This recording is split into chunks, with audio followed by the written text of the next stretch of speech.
تعالى اقولك على كل اسرار الفطير المشلتت الفلاحي. ازاي يكون مورق معاكي، وازاي تعدي الطبقات بتاعته من كتر التوريق بتاعه، وايه سر العجينه الصح المظبوطه.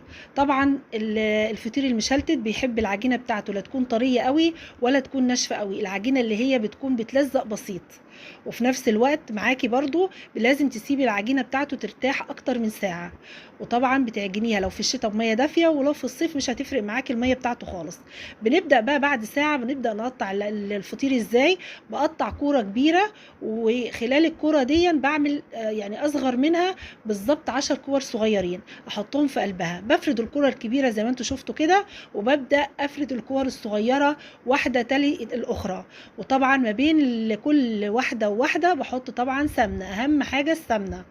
وببدأ بقى لحد ما اخلص العشرة الصغيرين في قلب الفطيرة الكبيرة. بتكون مورقة وبتطلع معاكي فعلا تحفة.